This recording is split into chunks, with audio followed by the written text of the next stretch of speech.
Joining us on this Tuesday, I'm Renee Skinner. And I'm Jacob Bradford. A hearing started today over young inmates allegedly put into solitary confinement in the extreme heat we've been experiencing inside Angola. That's right. NBC Local 33's Jacqueline Kissick joins us in studio. Jacqueline, what's the purpose of these hearings? Well, Renee and Jacob, federal judge Shelley Dick of Baton Rouge and the Department of Justice called an emergency 3-day hearing about removing more than 15 kids from the Louisiana State Penitentiary known as Angola. And after the first meeting, advocates shared their thoughts on day one and what they hope to accomplish. Yeah, I'm not doing good.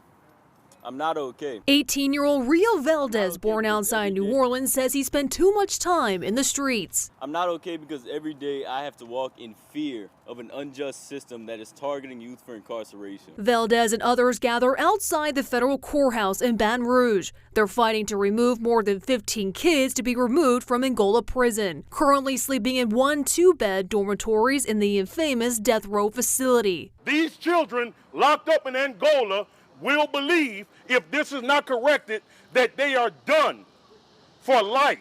U.S. District Judge Shelley Dick scheduled a hearing and motion after a recent lawsuit was filed. The lawsuit says children as young as 15, mostly black boys, were held inside the building with no air conditioning, surpassing 100 degrees inside the cells. We got some documents and we're showing that they're keeping kids locked up for extraordinary long periods of time. Deprived of humane conditions, children are being shackled and handcuffed. ACLU Director Alana Odom says many children reported forms of punishment, including being placed in a confinement, deprived of education, limited visits with family, and even being maced by guards. We know that children display behaviors of aggression and display behaviors of trauma when in fact trauma has been inflicted and displayed toward children. Inside the courtroom, 3 witnesses were called to the stand, teachers, correctional officers, and one being the director of West Feliciana Detention Center. Alana says some children are swapping from Angola to West Feliciana.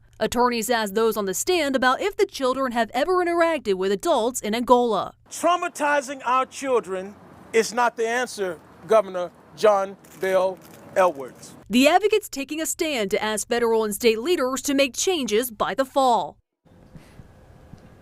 The 3-day hearing continues tomorrow. The lead counsel says experts will explain what extreme heat does to kids. Now reporting in studio, I'm Jacqueline Kissick, NBC Local 33 News.